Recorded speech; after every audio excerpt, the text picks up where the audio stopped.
The year 2018, Blizzard held its annual BlizzCon in the USA, BlizzCon 2018. And after they revealed Warcraft 3 Reforged and Diablo Immortal, the, representatives decided to hold a Q&A.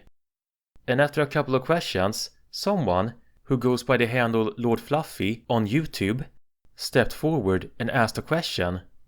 He asked, "I see a lot of mechanics that we've kind of been begging for in Diablo 3 in this. Is there any plans to make this playable on PC? Or is this a strictly mobile forever?"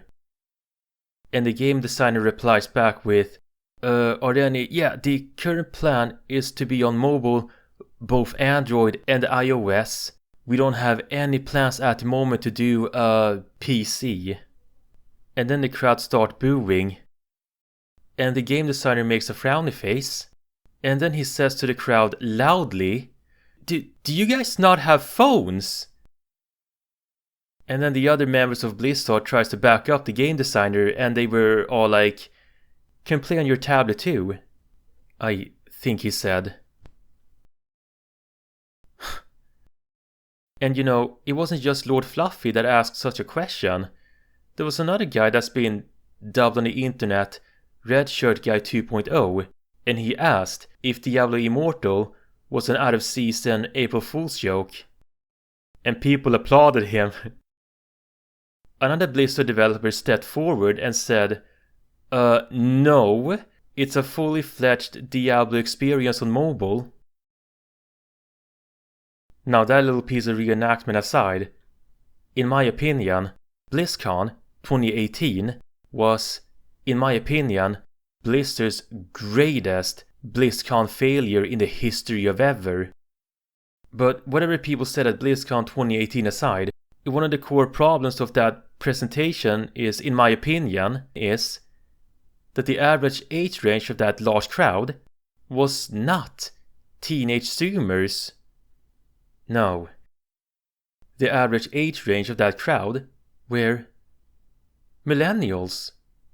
And most millennials game on PC and console. Now, I am a millennial myself, and I am not trying to sound like a representative or something. No, I can't speak for other people's opinions and viewpoints, I can only speak for myself. And as for me, nowadays, I game on PC, primarily. So I don't know what kind of a reaction Blizzard expected when they announced a game that has primarily been for PC. Sometimes Diablo will be on consoles sometimes, but Diablo is primarily a PC game. And now all of a sudden, they want to put it on smartphones? Of all the opportunities. And Blizzard had the audacity to announce it for the wrong crowd. To millennials. So, why now? Or rather, then in 2018 I should say. Why did Blizzard announce a mobile game back then? Why didn't they announce it for PC instead?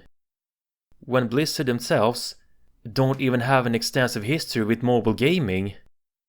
Now, I know Blizzard got Hearthstone and all, but that's something that Blizzard, I thought, they only did on the side.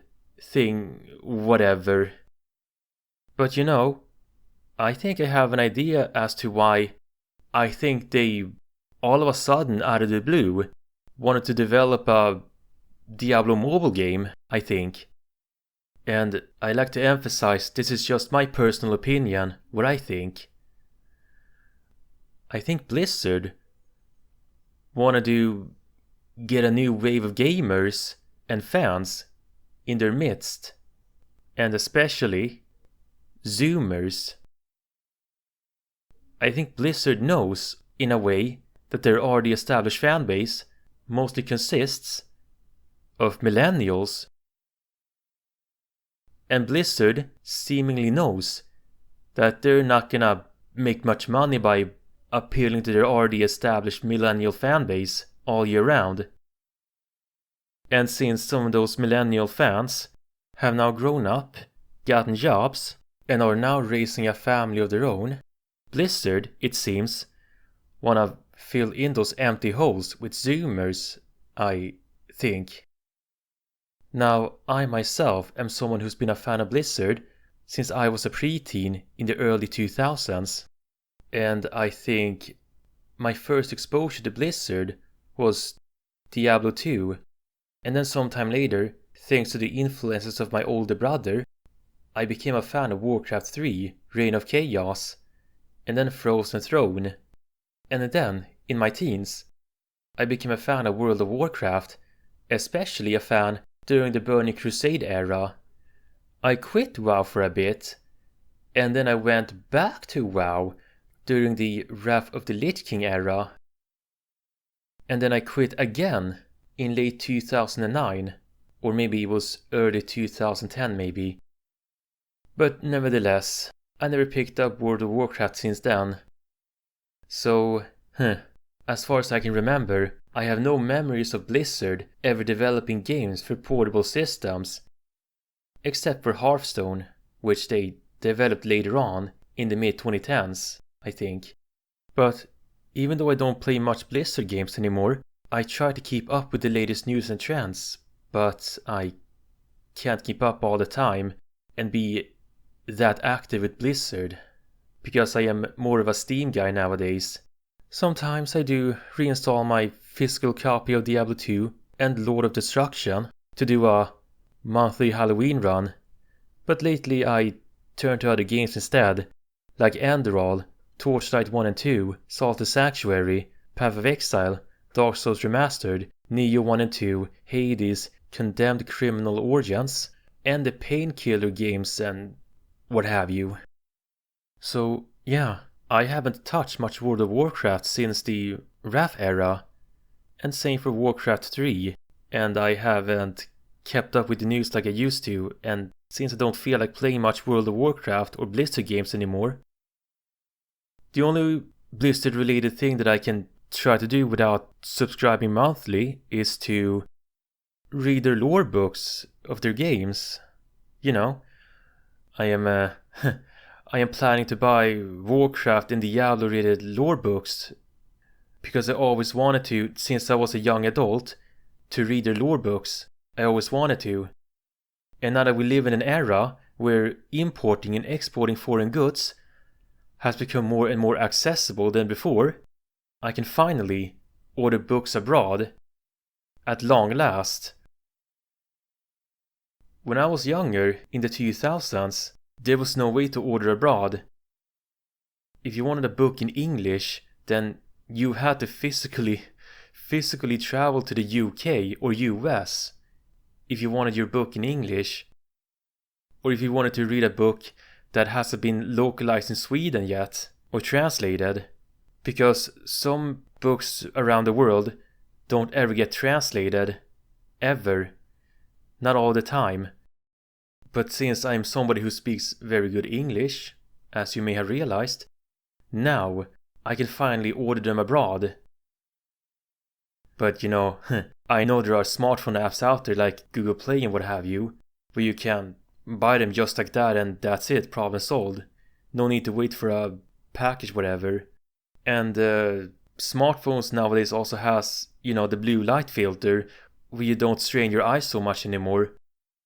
But, I would much prefer to have the physical thing in my hand, instead of reading a book in my smart app. I know some people prefer comic books and books in their smartphones, and I respect those people. No problems.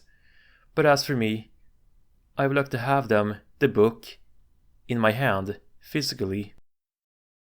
But anyways, Diablo Immortal did eventually get a PC port, and it is one of Blizzard's most best-selling, infamous game. Let me reiterate that one more time. Diablo Immortal is Blizzard's best-selling bad game ever. It is very much universally agreed upon that Diablo Immortal is a bad game, they say. Because I haven't played Diablo Immortal myself. I'm just gathering information based on what people say. But it is not only a bad game because the game sort of misses its mark by its not so polished gameplay and story, they say. No, when most people say Diablo Immortal is a bad game, what they mostly mean by that is that Diablo Immortal is really trying its best to nickel and dime its players with pay-to-win stuff.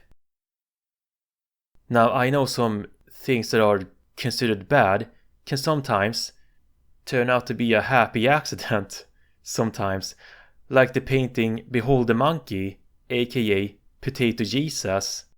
But that's not the case with Diablo Immortal. No, I don't think so.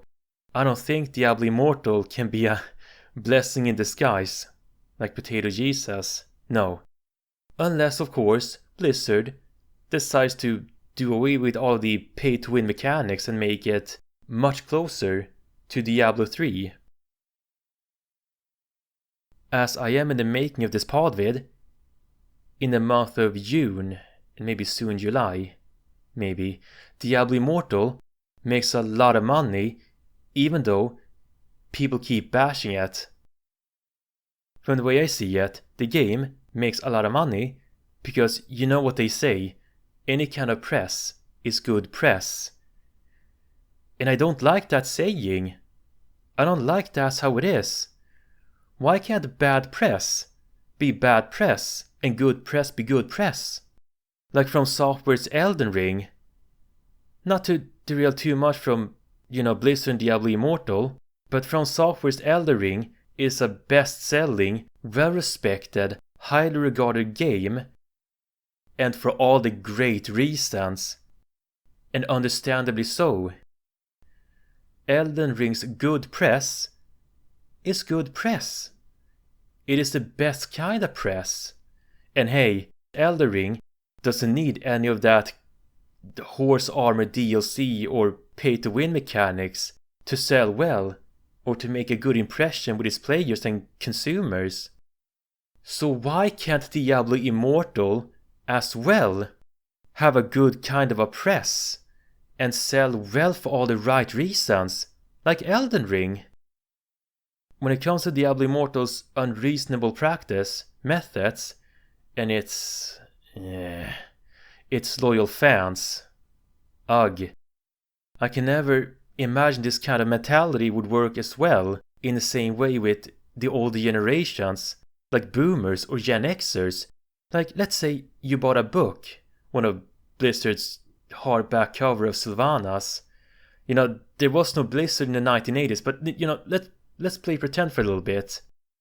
A Gen Xer bought the hardback cover of Sylvanas for $40 or €40, which is sort of around 400 Swedish crowns, sort of, and let's say you finished reading chapter 1, and at the last page it says, if you would like to read more, then give us $25, or €25, or 250 Swedish crowns, etc., etc.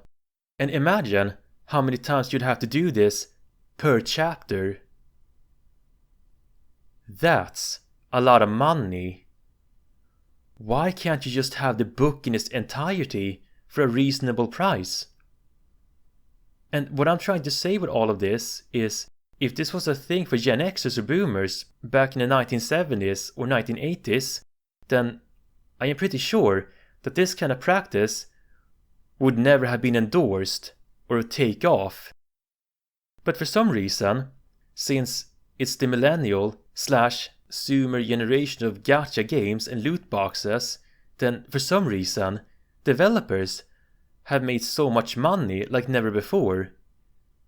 I am a millennial myself that has gamed since the PlayStation 1 days. Rayman, Crash Bandicoot, Tekken 3 and Spyro 2, and when I bought a game back then, I got the whole product. And I am so upset that in today's environment, with pay-to-win mechanics, the developers are either too greedy for their own good, or want to squeeze out even more money from their gamers with rubbish items like horse armor or sometimes some companies seemingly can't make a profit without squeezing out a few extra bucks from their loyal consumers or loyal fans. I think all of this is very frustrating. Now, I've seen some players rally against Activision Blizzard's shady practice and frat boy culture and so. And yeah, I think Activision Blizzard deserves to be scrutinized because of how they treat their employees and player base, of course. But I am not saying it is justifiable for the players to conspire against Activision Blizzard or to boycott them or to, God forbid, physically attack their employees. No, I would never endorse that. In my personal opinion, I think being destructive is only going to make matters even worse. What I am trying to say is, if you, the player, including yours truly, wants to make a difference in this world of Warcraft and Activision Blizzard, then everyone has to do the right thing here, to speak with your wallets. That's where you can make a difference. You can't make a difference right after you bought that pay-to-win item and then complain about it afterwards you bought it. No, it doesn't work that way. You can't make a difference that way. The only way that I see this, that you can make a difference, is by not buying any rubbish pay-to-win items at all. Now I'm gonna soon ask a question and then stay silent for 5 seconds, because today's listeners/viewers, I'm curious to know if you guys are even aware about this, but my question to all of you is, how did Activision Blizzard or Blizzard get in this top position?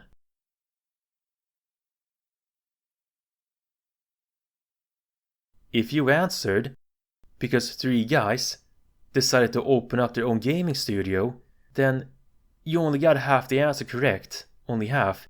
The other half to my question of how they got up in this top position is thanks to you guys. Thanks to its players and fan base that bought the first Warcraft game like crazy back in 1994. And then the players did the same thing again with Diablo in 1996. And then the players did it again with Warcraft 3 in 2002. And again with World of Warcraft in 2004, and on and on and on and on and on. Blizzard did not climb up the ranks for no reason. Blizzard doesn't have some kind of a magic money tree. No, they don't. Most of the time, the money that Activision Blizzard earns comes from us, the players, the consumers mostly. But just to let you all know, it's not just Blizzard that has all the power here. No, the other half that has the power over Blizzard, and especially over their finances, is the players, naturally. The players can choose to not buy any Blizzard's pay-to-win stuff, and so if players came together and universally decided to not buy any of Blizzard's pay-to-win stuff, then Blizzard would just change their tune with their pay-to-win practice.